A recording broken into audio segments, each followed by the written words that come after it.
தன்னுடைய கலாமை மனிதர்களுடைய அறிவுகளுக்கு அப்பாற்பட்டதாக, மனிதனுடைய அறிவு அதனை செய்ய முடியாததாக அமைத்து தந்து உலக மக்கள் அனைவருக்கும் சவாலாக இந்த குர்ஆனை போன்று நீங்கள் கொண்டு வர முடிந்தால் கொண்டு வாருங்கள் பார்க்கலாம் என்பதாக சொல்லி உலக மக்கள் அனைவருக்கும் சவாலாக சொல்லி காட்டிய ஆயத்தினுடைய விளக்கம் முன்னால் உங்களுக்கு சொல்லப்பட்டது. ஏனென்றால் அந்த மக்காவாசிகள் அப்படி சொல்லிக் கொண்டிருந்தார்கள், இது முஹம்மது ஸல்லல்லாஹு அலைஹி வஸல்லம் அவர்களின் மூலமாக உருவாக்கப்படக்கூடிய வாசகங்கள் தான் என்பதாக, அல்லது இவருக்கு வேறொருவர் வந்து இதனை சொல்லித் தருகின்றார், அதன் காரணமாக அதை அவர் ஏற்றுக்கொண்டு மக்களுக்கு மத்தியிலே இந்த குர்ஆனுடைய வாசகங்களை சொல்லுகின்றார் என்பதாக சொல்லிக் கொண்டிருந்தார்கள். அதனால் அவர்கள் சொன்னார்கள், வகாலு லவ் நஷாஉ லகுல்னா மிஸ்ல ஹாதா, நாங்கள் விரும்பினால் இது போன்று நாங்களும் சொல்ல முடியும், எங்களாலும் இது மாதிரி தயார் செய்ய முடியும் என்பதாக சொன்னார்கள். அப்பொழுதுதான் அல்லாஹ் தஆலா இந்த ஆயத்தை இறக்கி வைத்து,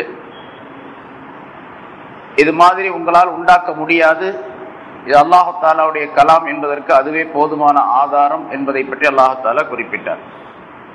வஇன் குன்தும் ஃபீ ரைபின் மிம்மா நஸ்ஸல்னா அலா அப்தினா, நம்முடைய அடியாரின் மீது நாம் இறக்கி வைத்த வேதத்திலிருந்து சந்தேகத்திலே நீங்கள் இருந்தால் ஃபஅது பிசூரத்தின் மின் மிஸ்லிஹி, இது போன்றுள்ள ஒரு சூறாவை நீங்கள் கொண்டு வாருங்கள், ஒரு அத்தியாயத்தை கொண்டு வாருங்கள்.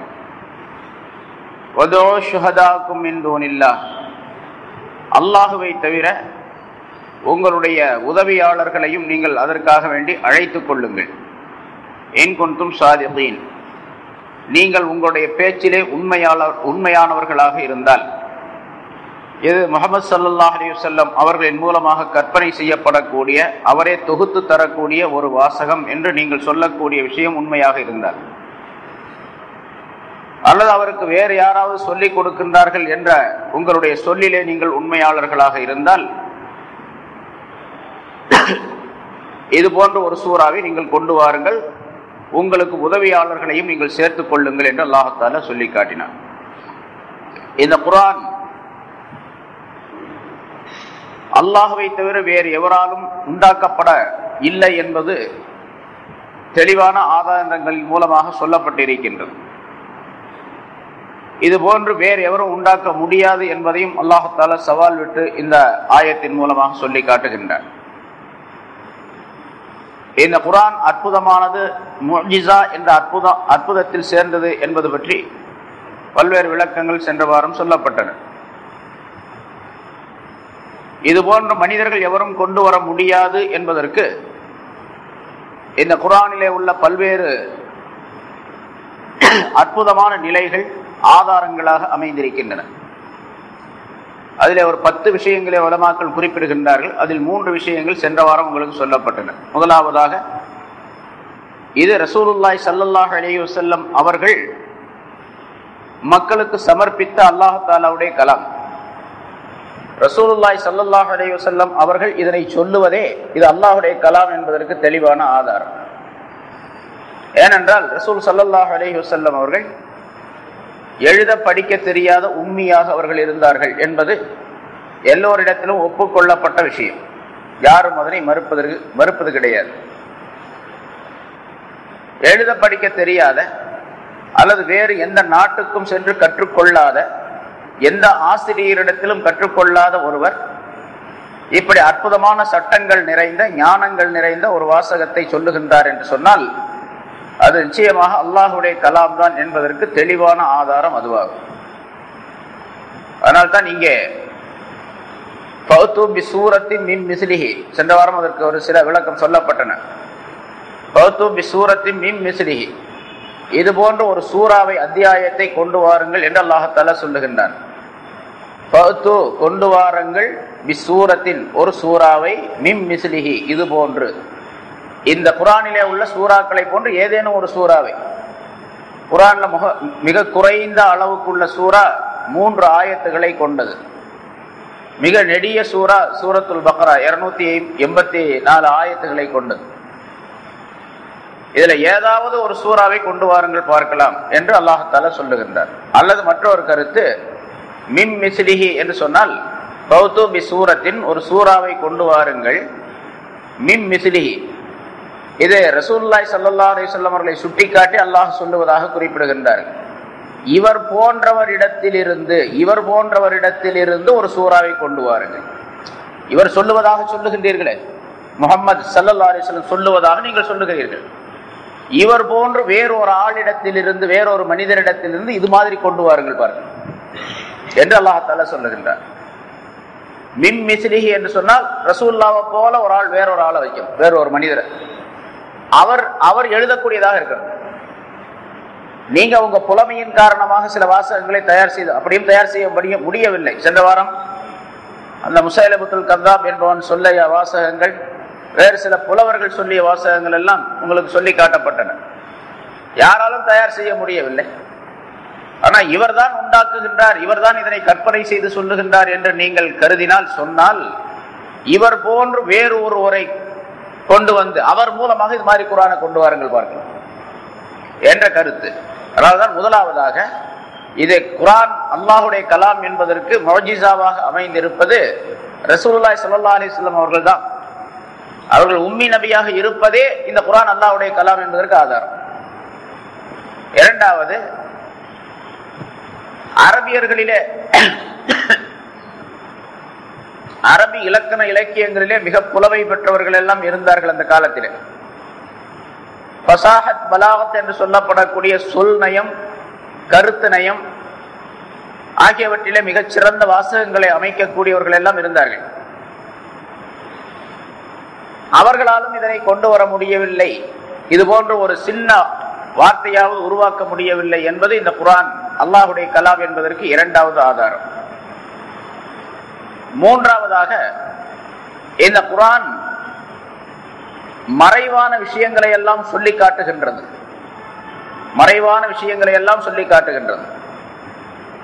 இதற்கு முன்னால் நடைபெற்ற பல்வேறு நிகழ்ச்சிகள், வானம் பூமி படைக்கப்பட்ட விஷயம், அல்லாஹ் தஆலா மனிதனை படைத்த நேரத்திலே மலக்குகள் அல்லாஹ் தஆலாவிடத்தில் தர்க்கம் செய்த விஷயம், இப்படி பல்வேறு விஷயங்கள், சொர்க்கம் நரகம் பற்றிய விஷயங்கள், இது போன்றுள்ள அமைப்பிலே நீங்கள் கொண்டு வாருங்கள் பார்க்கலாம். அதுவும் அல்லாஹ் தஆலாவுடைய கலாம் என்பதற்கு ஆதாரம். ஏனென்றால் மனிதர்கள் யாரும் இதனை சொல்லிவிட முடியாது. இப்படி கடந்த காலத்தினுடைய நிகழ்ச்சி, அதுவும் வானம் பூமி படைக்கப்பட்ட காலத்தில், அதற்கு முன்னதாக உள்ள காலம், சொர்க்கம் நரகம் படைக்கப்பட்ட நிகழ்ச்சி, சொர்க்கத்திலே நரகத்திலே என்னென்ன இருக்கின்றன என்பது பற்றி உள்ள நிகழ்ச்சி, சொர்க்கத்திலே என்னென்ன இன்பங்கள் இருக்கின்றன, நரகத்திலே என்னென்ன கஷ்டங்கள் இருக்கின்றன என்பது பற்றி உள்ள விஷயங்களை எல்லாம் சொல்லி காட்டுகின்றது. ஒரு மனிதர் இதனை சொல்ல முடியாது. அதே போன்று மனிதன் படைக்கப்பட்ட பின்னால் ஆதம் அலைஹிஸ்ஸலாம் அவருடைய காலத்திலிருந்து ரசூலுல்லாஹி ஸல்லல்லாஹு அலைஹி வஸல்லம் காலம் வரைக்கும் உள்ள நபிமார்கள், அவருடைய கௌமுகள், அவர்களே நல்லவர்களுக்கு ஏற்பட்ட நிகழ்ச்சிகள், தீயவர்களுக்கு ஏற்பட்ட துன்பங்கள், தண்டனைகள், அழிவுகள் ஆகியவற்றை பற்றி எல்லாம் இந்த குர்ஆன் சொல்லி காட்டுகின்றது. ஆத் சமூத் கூட்டத்தாரை பற்றி, நூஹ் நபியை பற்றி, ஆதம் அலைஹிஸ்ஸலாம் அவர்களை பற்றி, அதற்கு பின்னால் மூசா அலைஹிஸ்ஸலாம், இப்ராஹிம் அலைஹிஸ்ஸலாம் அவர்களை பற்றி எல்லாம் சொல்லி காட்டுகின்றது. இது மனிதன் சொல்லக்கூடிய விஷயம் அல்ல. எந்த மனிதனும் இவ்வளவு துல்லியமாக கடந்த காலத்தினுடைய நிகழ்ச்சிகளை, வரலாறுகளை சொல்ல முடியாது. அது அல்லாஹ் ஒருவனால் தான் சொல்ல முடியும்.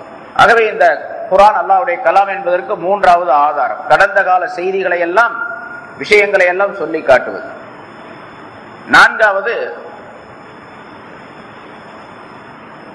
முந்தைய உம்மத்தினர்களுக்கு அல்லாஹ் தஆலா அருளிய வேதங்கள், அவர்களுக்குரிய சட்டங்கள், அவர்கள் எப்படிப்பட்ட தன்மைகள் உடையவர்களாக இருந்தார்கள் என்பது பற்றியுள்ள நிகழ்ச்சிகள் ஆகியவற்றை எல்லாம் அல்லாஹ் தஆலா சொல்லி காட்டுகின்றார். மனிதர்கள் வாழ்ந்தார்கள் என்பது மட்டுமல்ல, அவர்களுக்குரிய நிகழ்ச்சிகள் என்னென்ன நிகழ்ந்தன, அவர்கள் எந்த முறையிலே வாழ்ந்தார்கள், எந்த அமைப்பிலே அவர்களுடைய சட்டங்கள் அவர்களுக்கு கொடுக்கப்பட்டிருந்தன என்பது பற்றியுள்ள விளக்கங்களை எல்லாம் இந்த குர்ஆன் சொல்லி காட்டுகின்றது. இது மாதிரி ஒரு அத்தியாயத்தை அல்லது ஒரு வாசகத்தை நீங்கள் கொண்டு வாருங்கள் பார்க்கலாம். இது நான்காவது அல்லாஹ்வுடைய கலாம் என்பதற்கு ஆதாரம். ஐந்தாவதாக, மனிதர்களுடைய நெஞ்சங்களிலே மறைத்து வைத்திருக்கக்கூடிய செய்திகளை எல்லாம் இது சொல்லி காட்டுகின்றது. அல்லாஹ் சொல்லுகின்றான். அல்லாஹ்வுடைய கலாம்ங்கிறதுக்கு அதுதான் ஆதாரம். சில மனிதர்கள் குஃபார்களிலே சிலர் பேசிக் கொண்டிருப்பார்கள். இரவு நேரத்திலே யாருக்கும் தெரியாமல் ரகசியமாக கூட்டம் போட்டு பேசிக் கொண்டிருப்பார்கள். அந்த செய்திகளை எல்லாம் மறுநாள் காலையிலே அல்லாஹ் தஆலா ஸல்லல்லாஹு அலைஹி வஸல்லம் அவர்களுக்கு இந்த வஹையின் மூலமாக அறிவித்து விடுவார். இப்படி கூட்டம் போடுகின்றார்கள், அவர்களுடைய செய்திகள் என்னென்ன, அவர்களுடைய நிகழ்ச்சிகள் என்னென்ன என்பது பற்றி, அவருடைய திட்டங்கள் என்னென்ன என்பது பற்றி அல்லாஹ் தஆலா அறிவித்து விடுவார். பல செய்திகள் குர்ஆனிலே அப்படி அறிவிக்கப்பட்டு இருக்கின்றன. ஏனென்றால் அல்லாஹ் அலீமும் பிதாத்தி சுதூர், நெஞ்சங்களிலே உள்ளதையெல்லாம் அல்லாஹ் அறிபவனாக இருக்கின்றான் என்று அல்லாஹ் தன்னை பற்றி சொல்லி காட்டுகின்றான். கூட்டங்கள் போடாமல் ரகசியமாக தங்களுடைய நெஞ்சங்களிலே மறைத்து வைத்துக் கொண்டு செயலை ஆற்றினாலும் கூட அதையும் அல்லாஹ் தஆலா சொல்லி விடுகின்றான். சில மனிதர்கள் தங்களுடைய நெஞ்சுக்குள்ளே சில எண்ணங்களை மறைத்து வைத்திருந்தார்கள். முனாஃபிகீன்கள், குஃபார்கள் ஆகியோர்கள் எல்லாம். அது தீனுக்கும் ரசூலுல்லாஹி ஸல்லல்லாஹு அலைஹி வஸல்லம் அவர்களுக்கும் சஹாபாக்களுக்கும் இடையூறுகளை இப்படி எல்லாம் உண்டாக்க வேண்டும் என்பதாக திட்டம் போட்டு தங்களுடைய மனதிலே அதனை மறைத்து வைத்திருந்தார்கள். அப்படிப்பட்ட செய்திகளை எல்லாம் அல்லாஹ் தஆலா பல இடங்களிலே குர்ஆனிலே சொல்லி காட்டுகின்றான். இது மனிதன் சொல்லக்கூடிய விஷயம் அல்ல. எந்த மனிதன், உலகத்திலே எந்த மனிதரும் பிற மனிதனுடைய நெஞ்சங்களிலே உள்ள விஷயங்களை அறிந்து கொள்ளவே முடியாது. அவன் என்ன எண்ணுகின்றான் என்று யாருக்குமே தெரியாது. அல்லாஹ் ஒருவனுக்குத்தான் தெரியும். குர்ஆனின் மூலமாக, ஆயத்துகளின் மூலமாக அதனை அறிவிக்கின்றான் என்று சொன்னால் இது அல்லாஹ்வுடைய கலாம் என்பதற்கு அது சிறந்த ஆதாரம். இது மாதிரி ஏராளமான நிகழ்ச்சிகள், ஒன்றல்ல இரண்டல்ல, குர்ஆனிலே பல இடங்களிலே அல்லாஹ் சொல்லி காட்டுகின்றான். இதுவும் அல்லாஹ்வுடைய கலாம் என்பதற்கு ஆதாரம். ஆறாவதாக, எப்படி கடந்த கால நிகழ்ச்சிகளை எல்லாம் இந்த குர்ஆன் சொல்லி காட்டுகின்றதோ அதே போன்று வருங்காலத்தினுடைய விஷயங்களை எல்லாம் சொல்லி காட்டுகின்றது. மனிதன் மரணித்த பின்னால் எப்படி இருப்பான், மரணத்திற்கு பின்னால் அவனுடைய வாழ்வு எப்படி இருக்கும் என்பது பற்றி, கபருடைய வாழ்க்கை, ஆலமுல் பர்ஸக் என்று சொல்லப்படக்கூடிய அந்த திரை உலகத்தினுடைய வாழ்க்கை எப்படி இருக்கும் என்பது பற்றி உள்ள விஷயங்களை குர்ஆனின் மூலமாக அல்லாஹ் தஆலா சொல்லுகின்றார். ஸல்லல்லாஹு அலைஹி வஸல்லம் விளக்கங்கள் சொல்லுகின்றார்கள். அதே போன்று மனிதன் கேள்வி கணக்கு கேட்கப்படக்கூடிய காலம், பிறகு அவனுடைய நன்மை தீமைகள் எடை போடப்படக்கூடிய நேரம், சிராத்துல் முஸ்தகீம் என்ற பாலம் அமைக்கப்படக்கூடிய விஷயம், சொர்க்கம் நரகத்தினுடைய விஷயங்கள் ஆகியவை எல்லாம் இனிமேல் என்னென்ன நிகழுமோ அதுவெல்லாம் சொல்லி காட்டப்பட்டு இருக்கின்றன. ஸல்லல்லாஹு அலைஹி வஸல்லம் அவர்கள் நீண்ட ஒரு ஹதீஸிலே சொன்ன விஷயம் முன்னால் சொல்லப்பட்டு இருக்கின்றது. ஃபீஹி ஹபருமா நபஉமா கபலக்கும் வ ஹபருமா பஅதக்கும் என்று ஸல்லல்லாஹு அலைஹி வஸல்லம் சொல்லுகின்றார்கள் குர்ஆனை பற்றி. இந்த குர்ஆனிலே உங்களுக்கு முன்னுண்டான செய்திகள் அனைத்தும் இருக்கின்றன, உங்களுக்கு பின்னால் வரக்கூடிய நிகழ்ச்சிகள் அனைத்தும் இருக்கின்றன. எல்லா விஷயங்களும் இதற்குள்ளே இருக்கின்றன. ஆக பின்னால் வரக்கூடிய செய்திகள் அனைத்தும், அதை சொல்லுவது மனிதனால் முடியாது. இப்படி சொல்லப்படுவது, பின்னால் நிகழக்கூடிய செய்திகளை சொல்லுவது என்பது அது அல்லாஹ் தஆலாவுடைய கலாம் என்பதற்கு இது ஆதாரம். ஏழாவதாக, இந்த குர்ஆனுடைய வாசகத்தை ஓதும் பொழுதே, அதனுடைய கருத்துக்களை சொல்லுவதற்கு முன்னதாகவே, அர்த்தம் சொல்லுவதற்கு முன்னதாகவே, குர்ஆனை ஓதும் பொழுதே மனிதனுடைய மனதை ஈர்க்கக்கூடிய சக்தி அல்லாஹ் தஆலா இதிலே வைத்திருக்கின்றார். குர்ஆனுடைய ஓதுதலுக்கு திலாவத்துல் குர்ஆன், சென்ற வாரம் சில விளக்கங்கள் உங்களுக்கு சொல்லப்பட்டன. எதிர்த்து கொண்டிருக்கக்கூடிய அந்த குஃபார்கள் எல்லாம், அபூ ஜஹல் போன்ற தலைவர்களும் கூட இரவு நேரங்களிலே மறைந்திருந்து குர்ஆன் ஓதுவதை கேட்டுக்கொண்டிருந்தார்கள். அவ்வளவு இன்பமானது. வலீத் இப்னு முகீரா சொன்ன விஷயம் உங்களுக்கு முன்னால் சொல்லப்பட்டது, சென்ற வாரம் சொல்லப்பட்டது. வல்லாஹி இன்னஹு லஹலாவா இன்ன லஹு லஹலாவா, அல்லாஹ்வின் மீது ஆணையாக இதற்கு ஒரு சுவை இருக்கின்றது, இந்த வாசகத்திற்கே ஒரு சுவை இருக்கின்றது. வ இன்ன அலைஹி லதலாவா, இதனுடைய மேற்பகுதி இருக்கின்றது, ரொம்ப அலங்காரமானது, இது ரொம்ப அழகானது. மிகப்பெரிய எதிரிகளிலே ஒருவன், எதிரி தலைவர்களிலே ஒருவன் வலீத் இப்னு முகீரா. வ இன்ன அஸ்லஹு லமுதக், இதனுடைய அசல் அடி கருத்துகள் இருக்கின்றன, கீழே இருந்து கிளம்பி வரக்கூடிய விஷயங்கள் அதுவெல்லாம் கருத்து செறிந்தவையாக இருந்து கொண்டிருக்கின்றன. வ இன்ன அலைஹு லமுஸ்மிர், இதனுடைய மேல் பகுதி இருக்கின்றதே அது மனிதர்களுக்கு பல்வேறு பலன்களை தரக்கூடிய பழங்களை போன்று அமைந்திருக்கின்றது என்பதாக குர்ஆனை பற்றி ஒரே ஒரு ஆயத்தை கேட்டுவிட்டு சொன்ன வாசகம். ஒரு மனிதர் ஸல்லல்லாஹு அலைஹி வஸல்லம் அவர்கள் ஆரம்ப காலத்திலே பிரச்சாரம் செய்து கொண்டிருக்கும் பொழுது அக்கம் பக்கத்து கிராமங்களிலே இருந்து மக்கள் வந்தால் மக்காவுக்கு வரும் பொழுது அபூஜஹல் போன்ற தலைவர்கள் முதலாவதாக அவர்களிடத்திலே சென்று, இங்கே ஒரு முகமது என்று இருக்கின்றார், அவரிடத்தில் நீங்கள் செல்லாதீர்கள், உங்களுடைய வேலையை முடித்துவிட்டு அவரிடத்தில் செல்லாமலேயே நீங்கள் போய்விட வேண்டும் என்பதாக சொல்லி வலியுறுத்தி சொல்லக்கூடிய சூழ்நிலை இருந்தது. ஒரு மனிதர் வந்தார் வெளியூரில் இருந்து. அவரிடத்தில் சொல்லப்பட்டது, அபூஜஹல் போன்ற தலைவர்கள் சொன்னார்கள், இந்த மாதிரி ஒரு ஆள் இருக்கிறாரு, புதிய ஒரு மார்க்கத்தை கொண்டு வந்து சொல்லுகின்றார், தப்பி தவறி அந்த பக்கம் நீங்க போயிடாதீங்க, போனா அவர் சொல்றதை கேட்டவுடனே நீங்க மயங்கி அப்படியே அவருடைய பாதையை பின்பற்றக்கூடிய சூழ்நிலை ஏற்பட்டு போயிடும் என்று அவருக்கு அறிவுறுத்தினார்கள். அப்ப அந்த மனிதர் தனக்குத்தானே பேசிக்கொண்ட சொல்லிக் கொண்டார், நான் ஒரு பெரிய, அதாவது ரசூலுல்லாஹி ஸல்லல்லாஹு அலைஹி வஸல்லம் அவர்களை பற்றி இப்படி எல்லாம் சொன்னார்கள், அவருக்கு பைத்தியம் பிடித்திருக்கின்றது, அல்லது ஜின் அவரின் மீது இருந்து கொண்டிருக்கின்றது, அவர் பழங்கால கதைகளை எல்லாம் சொல்லிக் கொண்டிருக்கின்றார் என்றெல்லாம், அவர் ஒரு கவிஞராக இருக்கின்றார் அப்படின்லாம் சொன்னாங்க. அப்ப அவர் தனக்கு சொல்லிக் கொண்டார், அவர் கவிதையை சொல்லுவதாக இருந்தால் பழங்காலத்து கவிதைகளை எல்லாம் நான் நன்றாக அறிந்திருக்கின்றேன், அது எந்த வகை கவிதை அப்படின்னு நான் சொல்லிடுவேன். சரி, அவருக்கு பைத்தியம் பிடித்திருக்குது அப்படின்னு சொன்னா பைத்தியத்தை நீக்குவதற்குரிய வைத்தியங்கள் எல்லாம் எனக்கு தெரியும், நான் ஒரு பெரிய வைத்தியன், அதான் நான் போனா அவர் பைத்தியம் பிடிச்சிருக்குது நல்லா தெரிஞ்சுன்னா உடனே அதுக்கு வைத்தியம் பார்க்கலாம். சரி, ஜின்னு ஷைத்தான் பிடிச்சிருக்கிறது அப்படின்னு சொல்லி அவருக்கு எனக்கு தெரிஞ்சுன்னு சொன்னா அதுக்கும் எனக்கு மாந்திரீகம் எல்லாம் தெரியும், நான் மாந்திரீகம் செய்யக்கூடிய ஒரு ஆளு, தாவீஸ் எல்லாம் நான் போடுவேன், அதே நேரத்துல மருத்துவமும் எனக்கு தெரியும். பிறகு நான் ஒரு பெரிய அறிஞன், பல நாடுகளுக்கு சென்று பல முன்னோர்களுடைய கவிதைகளை எல்லாம் சேகரித்து வச்சிருக்கிறேன், அதனால யாருடைய கவிதையை அவர் சொல்லுகின்றார் அப்படிங்கிறதையும் கண்டுபிடிச்சிடுவேன், நான் கண்டிப்பா அவர்கிட்ட போவேன் என்று தனக்குத்தானே அந்த மனிதர் உறுதி செய்து கொண்டார். செய்து கொண்டு இந்த குஃபார்கள் தலைவர்கள் எல்லாம் போன பின்னால் ரசூலுல்லாஹி ஸல்லல்லாஹு அலைஹி வஸல்லம் அவர்களிடத்துல போனார். போன உடனே ரசூலுல்லாஹி ஸல்லல்லாஹு அலைஹி வஸல்லம் அவர்களை பார்த்து அவர் சொல்லுகின்றார்,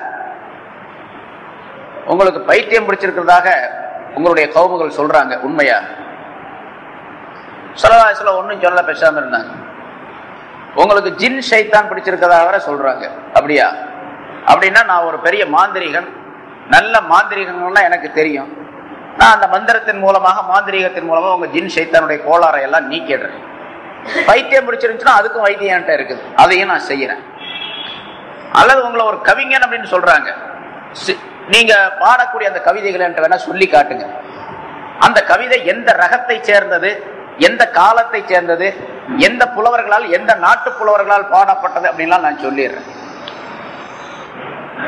அப்படின்னு சொல்லி அந்த குஃபார்கள் சொன்ன விஷயங்களை எல்லாம் ரசூலுல்லாஹி ஸல்லல்லாஹு அலைஹி வஸல்லம் அவர்களிடத்துல சொல்லிட்டே இருக்கிறார். சொல்லி முடிச்ச உடனே ஸல்லல்லாஹு அலைஹி வஸல்லம் ரொம்ப நேரம் பேசினார். பேசிட்டு ஸல்லல்லாஹு அலைஹி வஸல்லம் கேட்டாங்க, சகோதரர் முடித்து விட்டீரா அப்படின்னு கேட்டாங்க. ஆமா, ஸல்லல்லாஹு அலைஹி வஸல்லம் பழக்கம் அப்படி, நபி அவருடைய பழக்கம் மட்டுமல்ல, அது மூமின்களுடைய பழக்கமாக இருக்க வேண்டும் என்பதை ஸல்லல்லாஹு அலைஹி வஸல்லம் அவர்கள் அங்கே கற்றுத் தருகின்றார்கள். யாராவது நபி அவர்களிடத்துல வந்து பேசினா அவர் பேசி முடிக்கிற வரைக்கும் கேட்டுக்கிட்டே இருப்பாங்க, இடையில பேசவே மாட்டாங்க. அப்படித்தான் ஒவ்வொரு மூமினான மனிதரும், யாராவது ஒருத்தர் வந்து பேசுறாருன்னா இடையில இந்த கொஞ்சம் இருக்கு நான் சொல்லிக்கிறேன் அப்படின்லாம் சொல்லக்கூடாது. நம்மள்கிட்ட நிறைய பேர் அப்படி இருக்கிறாங்க, பேசிட்டே இருங்க ஒரு நிமிஷம் நான் சொல்றதை கேட்டுக்கிட்டு அப்புறம் பேசுங்க. ஸல்லல்லாஹு அலைஹி வஸல்லம் அவருடைய பழக்கத்தில் அப்படி கிடையாது, அவர் பேசுற வரைக்கும் பேச விட்டுருவாங்க. சரி, அவர் பேசி முடித்தார். பேசி முடித்து விட்டீரா, சொல்லிட்டீரா அப்படின்னு கேட்டாங்க. ஆமா, எல்லாத்தையும் சொல்லிட்டேன். ஸல்லல்லாஹு அலைஹி வஸல்லம் ஒன்னும் சொல்லல.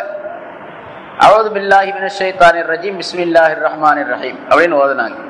ஓதிட்டு நம்ம ஆரம்பிக்கும் போது ஓதுறோம்ல, அல்ஹம்துலில்லாஹி நஹ்மதுஹு வ நஸ்தஈனுஹு வ நஸ்தக்ஃபிருஹு வ நுஅ்மினு பிஹி வ நதவக்கலு அலைஹி வ நஊது பில்லாஹி மின் ஷுரூரி அன்ஃபுஸினா வ மின் ஸய்யிஆத்தி அஅமாலினா மன் யஹ்திஹில்லாஹு ஃபலா முضில்ல லஹு வ மன் யுضللஹு ஃபலா ஹாதிய லஹு அப்படின்னு சொன்னாங்க. இது ஹம்து ஸலவாத்னு சொல்றது, அல்லாஹ்வை புகழ்றது, ஸல்லல்லாஹு அலைஹி வஸல்லம் ஸலவாத் சொல்றது. நஹ்மதுஹு வ நஸ்தஈனுஹு, அல்லாஹ்வை நம்ம புகழுகிறோம், நாம் புகழுகின்றோம், அவனிடத்திலே உதவி தேடுகின்றோம். வ நஸ்தக்ஃபிருஹு, அவனிடத்திலே பாவ மன்னிப்பு தேடுகின்றோம். அவன் யாருக்கு நேர்வழி காட்டினானோ அவர்களை வழிகெடுக்கக்கூடியவர் யாரும் கிடையாது, அவன் யாரை வழிகெடுத்தானோ அவரை நேர்வழி காட்டக்கூடியவர் யாரும் கிடையாது அப்படிங்கிற அர்த்தம் இருக்கு. இதைத்தான் சொன்னாங்க. இன்னும் ஆயத்துக்கு போகல, ஓதல. இப்படி சொன்ன உடனே எபனாகி, என்னுடைய சகோதரருடைய மகனே, கொஞ்சம் நிறுத்துங்க, நீங்க சொன்ன இந்த வாசகத்தை இன்னொரு தடவை திருப்பி சொல்லுங்க அப்படின்னு சொல்லி இன்னொரு தடவை திருப்பி சொல்லுங்க. ஸல்லல்லாஹு அலைஹி வஸல்லம் திருப்பி ஓதுனாங்க, நஹ்மதுஹு வ நஸ்தஈனுஹு வ நஸ்தக்ஃபிருஹு வ நு'மினு பிஹி அப்படிங்கிற அந்த வாசகத்தை. இது ஹம்து ஸலவாத் சொல்லும் போது ஆரம்பத்தில் ஓதக்கூடிய வாசகம். ரெண்டாவது தடவை சொல்லி முடிச்ச உடனே அஷ்ஹது அல்லா இலாஹா இல்லல்லாஹ் அஷ்ஹது அன்ன முஹம்மதர் ரசூலுல்லாஹ் அப்படின்னு சொல்லி கலிமா சொன்னார். அந்த ஹதீஸ்ல வரலாற்றுல குறிப்பிடப்படுது. ஆயத்தை சொல்லல, ஸல்லல்லாஹு அலைஹி வஸல்லம் நீங்க இஸ்லாத்துக்கு வாங்கன்னு கூப்பிடல, எதுவுமே சொல்லல. குர்ஆன் ஆயத்தையும் கூட இன்னும் ஓதல, ஹம்து ஸலவாத் தான் சொன்னாங்க. சொன்ன உடனே அந்த மனிதருக்கு உடனே மாற்றம் ஏற்பட்டது. உடனே அந்த குறைஷி குஃபார்களிடத்துல போய் அவர் திரும்பி சொல்றார், ஸல்லல்லாஹு அலைஹி வஸல்லம் அவர்களிடத்துல ஈமான், அந்த கலிமாவை சொல்லி ஈமான் கொண்ட பின்னால என்னுடைய கௌமுகள் அனைவரையும் இந்த இஸ்லாத்தின் பக்கம் நான் கூப்பிடுவேன், அழைப்பேன் அப்படின்னு சொல்லி அதே மாதிரி அங்க போய் செஞ்சார். பெரிய தியாகங்கள் செஞ்சார் அப்படின்னு நிறைய வரலாறு சொல்லப்படுது. திரும்ப அந்த குஃபார்களிடத்துல அவர்களிடத்துல சென்று குறைஷி தலைவர்களிடத்தெல்லாம் சென்று சொன்னார்கள், நீங்கள் சொன்ன மாதிரி அவர் ஒரு கவிஞர் அல்ல, நீங்கள் சொன்ன மாதிரி அவர் ஒரு மஜ்னூன் பைத்தியக்காரர் அல்ல, நீங்க சொன்ன மாதிரி அவருக்கு பைத்தியம் பிடிக்கவில்லை, அவருக்கு ஜின் ஷைத்தான்களும் பிடிக்கவில்லை, அவர் மாறாக அல்லாஹு தஆலாவுடைய தூதராக நிச்சயமாக அவர் இருக்கின்றார், அவர் சொல்லுவதையெல்லாம் நான் ஏற்றுக்கொண்டேன், நானும் இஸ்லாத்தில் இணைந்து விட்டேன் என்பதாக சொல்லிவிட்டு அவர் ஊருக்கு போனார். இப்ப அந்த வாசகத்திற்கு, சொல்லக்கூடிய வாசகத்திற்கு ஒரு தனி கருத்து, தனி இனிமை இருக்கின்றது. அது மனிதர்களுடைய உள்ளங்களை எல்லாம் அப்படியே கவர்ந்து இழுத்து விடும். நம்ம பார்க்கிறோம், கிராத் ஓதுறாங்களே குர்ஆனுடைய ஆயத்துக்களை, அது பாட்டு மாதிரியா இருக்குது. பாட்டும் அல்ல, சரி வசனமா, வசனமும் அல்ல, பாட்டும் அல்ல, அது வசன நடையும் அல்ல.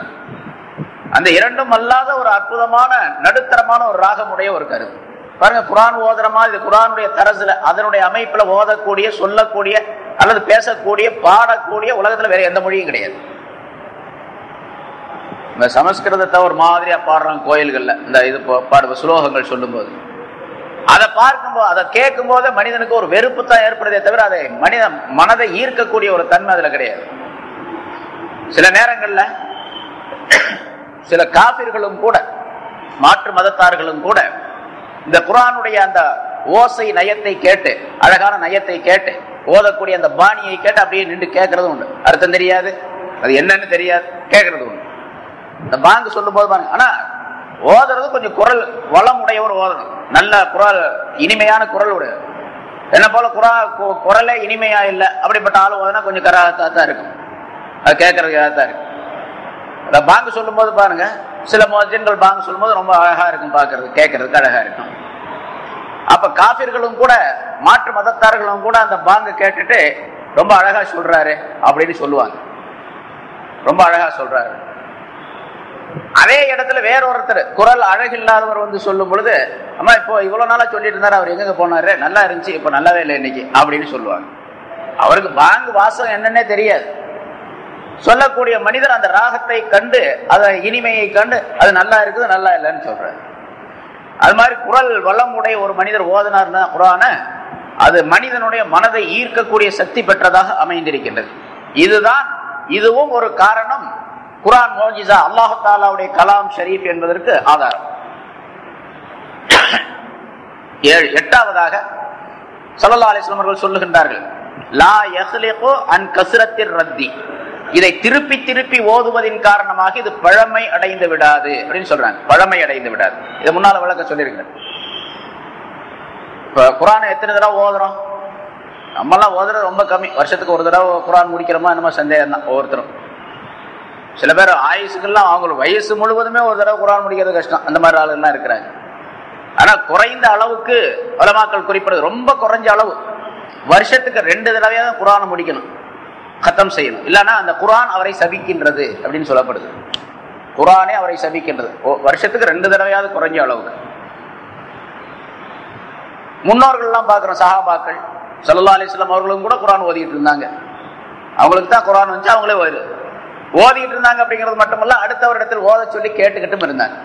அது முன்னால் அந்த விஷயங்கள்லாம் சொல்லப்பட்டது. அடுத்தவங்களை ஓத சொல்லி கேட்டுக்கிட்டு இருந்தாங்க.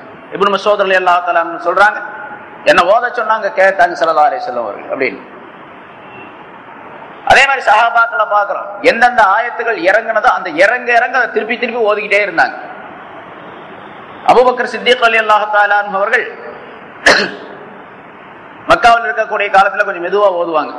எதிரிகள் பார்த்துட்டாங்கன்னு சொன்னா ஏதாச்சும் விஷமத்தனம் பண்ணுவாங்க அப்படிங்கிறதுக்காக வேண்டி கொஞ்சம் மெதுவா ஓதுவாங்க. இரவு நேரத்துல ஓதுவாங்க. பகல் நேரத்துல நிறைய வேலைகள் இருக்கும், தீனுடைய வேலைகள். அதனால இரவு நேரத்துல உட்கார்ந்து ஓதிட்டு இருப்பாங்க. கொஞ்சம் மெதுவா ஓதுவாங்க. பக்கத்துல யாராவது அவங்க வீட்டு சவுத்துக்கு பக்கத்துல போய் கேட்டா காதுல விழுகும். அதற்கு உமர் ரலியல்லாஹு தஆலா என்ன பண்ணுவாங்க, இஸ்லாத்தை ஏற்றுக்கொண்ட பின்னால் சத்தம் போட்டு ஓத ஆரம்பிச்சாங்க. சத்தம் போட்டு ஓதுனாங்க. பக்கத்து வீட்டுக்காரங்க அதுக்கு அடுத்த வீட்டுக்காரங்களுக்கு எல்லாம் காதுல விழுகும். அப்ப அந்த குப்பார்கள்லாம் ரசூலுல்லாஹி ஸல்லல்லாஹு அலைஹி வஸல்லம் அவர்களிடத்துல போய் ரிப்போர்ட் பண்ணாங்க, இந்த மாதிரி உமர் வந்து சத்தம் போட்டு ஓதுறாரு, அதனால எங்களுக்கு ரொம்ப இடைஞ்சலா இருக்குது. எங்க கவுமுகள்ல யாராவது கேட்டாங்கன்னா அவர் பக்கம் உங்க பக்கம் வந்துடுறாங்க, அதனால அவர் நிறுத்த சொல்லுங்க அப்படின்னு சொல்லி. சஹாபாக்கள் கூட சில ஸல்லல்லாஹு அலைஹி வஸல்லம் சொன்னாங்க, அபூபக்கர் சித்திக் ரொம்ப மெதுவா ஓதுறாரு, ஹஜ்ரத் உமர் ரலியல்லாஹு தஆலா அன்ஹு அவர்கள் ரொம்ப வேகமா சத்தம் போட்டு ஓதுறாங்க அப்படின்னு ஸல்லல்லாஹு அலைஹி வஸல்லம் ரெண்டு பேர்த்தையும் கூப்பிட்டு விசாரிச்சாங்க. சொன்னாங்க, நீங்க ஏன் மெதுவா ஓதுறீங்கன்னு கேட்டாங்க. யார சொல்லலாம், இந்த மாதிரி அடுத்த காபிர்களுக்கு அது காதல விழுந்து இடையூறு ஏதாவது துன்பங்கள் ஏற்படக்கூடாது மக்களுக்கு அப்படிங்கிறதுக்காக வேண்டி நான் மெதுவா ஓதுறேன். உமரை கூப்பிட்டு கேட்டாங்க, நீங்க ஏன் இவ்வளவு வேகமா ஓதுறீங்க? சைத்தானை விரட்டுறதுக்காக வேண்டி வேகமா ஓதுறேன் அப்படின்னு சொன்னாங்க. இப்ப ஸல்லல்லாஹு அலைஹி வஸல்லம் ரெண்டுக்கு நடுவில் ஒரு தீர்ப்பளித்தார்கள். அபூபக்கரே உங்களுடைய சத்தத்தை கொஞ்சம் உயர்த்தி கொள்ளுவீராக, உமரே உங்களுடைய சத்தத்தை கொஞ்சம் குறைத்துக் கொள்ளுவீராக, இப்ப நடுநிலையா ஓத வேண்டும் என்று ஸல்லல்லாஹு அலைஹி வஸல்லம் சொல்லி தந்தார்கள். இப்ப அது மாதிரி ஓத சஹாபாக்கள் ஓதிக்கொண்டே இருந்தார்கள். அதுக்கு பின்னால தாபியாயங்கள், தபா தாபியாயங்கள், இமாம்களுடைய வரலாறுகளை பார்க்கிறோம். இமாம் அபூ ஹனீஃபா ரஹ்மத்துல்லாஹி அலைஹி அவர்கள் எந்த இடத்துல அவர்கள் தீர்ப்பு செய்வதற்காக உட்கார்ந்து இருப்பார்களோ அந்த இடத்தில் உட்கார்ந்து கொண்டிருந்த நிலையிலேயே அவர்களுடைய வாழ்நாள் முழுவதிலுமே 7000 தடவை குர்ஆனை முடிச்சிருக்கிறாங்க. 7000 தடவை. 7000 தடவைங்கிறத நீங்க கணக்கு போட்டு பார்த்தீங்கன்னு சார், ஒரு மகத்தான சாதனை அது. இமாம் அபூ ஹனீஃபா வெறும் குர்ஆனை ஓதிட்டா இருந்தா வாழ்க்கை போனா எத்தனை ஒரு பெரிய சட்ட நிபுணராக இந்த உலக மக்கள் அனைவருக்கும் ஒரு மதுஹபை நிர்ணயம் செய்த மாமேதையாக அவர்கள் இருந்தார்கள். எவ்வளவு சட்டங்களை தயார் பண்ணிருக்கணும், எவ்வளவு கஷ்டப்பட்டு இந்த குர்ஆனுடைய சட்டங்களை பார்த்திருக்கணும், ஹதீஸ்களை தெரிஞ்சிருக்கணும். இத்தனை வேலைகளுக்கு பின்னாலையும் அவர்கள் குர்ஆனை ஓதுனாங்க. 7000 தடவை ஓதி இருக்கிறாங்க. சில பேர் 10,000 தடவை ஓதுனவங்க எல்லாம் இருக்கிறாங்க. இமாம் ஷாஃபி ரஹ்மத்துல்லாஹி அலைஹி அவர்கள் தினந்தோறும் ஒரு தடவை அல்லது ஒன்று அல்லது 2 குர்ஆன் 2 கத்தம் செய்வோம். ஒரு நாளைக்கு ஒரு கத்தம் அல்லது 2 கத்தம் 30 ஜுஸையும் ஒரே நாள்ல ஓதுவாங்க. அதே மாதிரி ரமலான் மாசம் வந்துச்சுன்னு சொன்னா பகல்ல ஒரு கத்தம், இரவுல ஒரு கத்தம் ஓதுவாங்க. இதெல்லாம் எப்படி சாத்தியமாகும் அப்படிங்கிறது நமக்கு முதல்ல ஆச்சரியம். நம்முடைய அறிவு அதை ஏற்றுக்கொள்ளாது. பகல்ல எப்படி ஒரு குர்ஆன் முடிக்கும், ராத்திரில ஒரு குர்ஆன் எப்படி முடிக்க முடியும்? 30 ஜூஸை முக்கிய ஓதுனா கூட 30 நாள்ல ஓத முடியாது நம்மளால. ஒரு நாளைக்கு ஒரு ஜூஸ் ஓதுறது பெரிய கஷ்டமா இருக்கும்.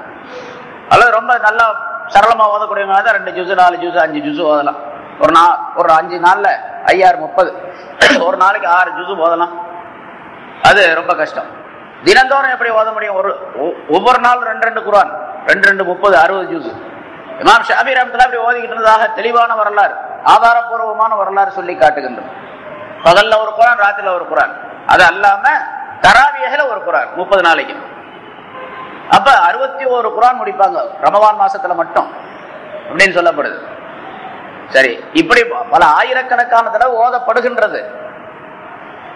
பல ஆயிரக்கணக்கான தடவை இப்படி ஓதுறதுனால திருப்பி திருப்பி இதையே ஓதிக்கிட்டே இருக்கிறோமே அப்படின்னு யாருக்காவது மனசுல சடைவு வருதா? அது கிடையாது. அதுதான் ஸல்லல்லாஹு அலைஹி வஸல்லம் லா யக்லிகு அன் கஸரத்தி ரத், திருப்பி திருப்பி ஓதுவதின் காரணமாக இது பழமையாக ஆகிவிடாது. என்னடா திருப்பி திருப்பி இதையே ஓதிட்டு, சரி அஜித் இங்க இமாமா இருக்கிறவங்க எல்லாம் வந்து சூரத்துல் ஃபாத்திஹா திருப்பி திருப்பி நம்மளும் தான் ஓதுறான், அவர் அதையே ஓதிக்கிட்டே இருக்கிறாரு. என்ன அஜித் இதையே ஓதிட்டு இருக்கிறீங்க, ஒரு நாளைக்கு வேற ஓதுங்களேன் அப்படின்னு சொல்றோம். அப்படி சொன்னா தொழுகையே கூடாது, அது வேற விஷயம். ஆனா அப்படி ஓதுறதுனால ஏதாவது டேஸ்ட் குறைஞ்சு போகுதா? அது கிடையாது. இதுவும் அல்லாஹ் தஆலாவுடைய கலாம். குர்ஆன்ங்கிறது அல்லாஹ்வுடைய கலாம் அப்படிங்கிறதுக்கு ஆதாரம். திருப்பி திருப்பி ஓதுவதின் காரணமாக இது சடைவு ஏற்பட்டு விடாது, மனிதனுக்கு மனச்சடைவை உண்டாக்கி விடாது. எவ்வளவு பெரிய அற்புதமான வாசகமாக இருந்தாலும், பெரிய நாவலாக இருந்தாலும், கதையாக இருந்தாலும், ரொம்ப அற்புதமான கதையா இருக்குன்னு வச்சுங்க, படிக்க படிக்க ரொம்ப டேஸ்டா இருக்கு. நான் 10 தடவை படிச்சுட்டேங்க, இன்னும் படிக்கிறதுக்கு ரொம்ப ஆசையா இருக்கு. அப்ப 20 தடவை அல்லது 100 தடவை 200 தடவை படிப்பேன். 100 தடவை படிச்ச கதை ஏதாச்சும் இருக்குதா பாருங்க. ஒரு ஆளு திருப்பி திருப்பி ஒரு கதையவே 100 தடவை அந்த கதையை படிச்சிருக்கிறேன் அல்லது 100 தடவை அந்த நாவலை படிச்சிருக்கிறேன் அப்படின்னு திருப்பி திருப்பி திருப்பி அதை நூற்றுக்கணக்கான தடவை நான் படிச்சிருக்கேன்னு சொல்லக்கூடிய எந்த நாவலும் கிடையாது, எந்த கதையும் கிடையாது. ஆனா குர்ஆன் எத்தனை தடவை ஓதப்படுது? பல ஆயிரக்கணக்கான தடவைகள் ஓதப்படுகின்றது. ஆனா யாருக்கும் சடைவு ஏற்படுவதே இல்லை. யாருக்கும் சடைவு ஏற்படும் திருப்பி திருப்பி இதவே ஓதுறமே என்று தனக்குத்தானே சடைந்து கொள்வதும் கிடையாது. அடுத்தவர் ஓதுவதை கேட்டு சடைவு ஏற்படுவதும் கிடையாது. இது கலாமுல்லா அப்படிங்கிறதுக்கு ஆதாரம்.